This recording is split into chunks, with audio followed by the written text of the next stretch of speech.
Test ও টি-20কে আগেই বিদায় জানিয়েছিলেন মাহমুদুল্লাহ রিয়াদ। ওয়ানডেটাই শুধু খেলছিলেন তিনি। গতকাল এই সংস্করণকেও বিদায় বলে আন্তর্জাতিক ক্রিকেটকেই ফুল স্টপ বলে দিলেন এই অভিজ্ঞ ব্যাটার। এক সপ্তাহ আগে মাহমুদুল্লাহর সতীর্থ মুশফিকুর রহিম ওয়ানডে ক্রিকেটকে বিদায় জানান।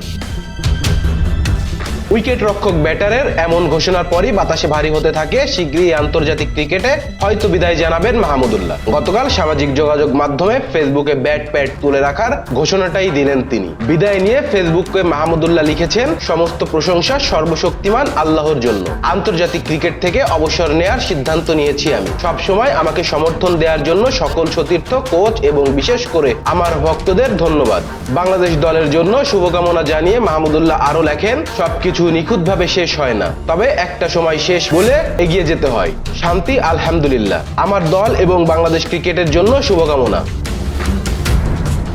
ব্যাট বল তুলে রাখার ঘোষণা দেওয়ার 2 দিন আগে কেন্দ্রীয় চুক্তি থেকে নিজের নাম প্রত্যাহার করে নেন মাহমুদুল্লাহ। 2007 সালের শ্রীলঙ্কার বিপক্ষে ওয়ানডে দিয়ে আন্তর্জাতিক ক্রিকেট ক্যারিয়ার শুরু তার। দীর্ঘ 18 বছরের ক্যারিয়ারের 239টি ওয়ানডেতে রান করেছেন 5689টি। 32-50-র বিপরীতে 4টি সেঞ্চুরি করেছেন আইসিসি টুর্নামেন্টে। অন্যদিকে 50 টেস্টের বিপরীতে মাহমুদুল্লাহ খেলেছেন 121টি টি-20। সংক্ষিপ্ত সংস্করণে 8টি 50-তে করেছেন 2444 রান, আর অভিজাত সংস্করণে 5 সেঞ্চুরিতে করেছেন 2914 রান। 50 করেছেন 16টি। বল হাতে সব মিলিয়ে নিয়েছেন 166 উইকেট।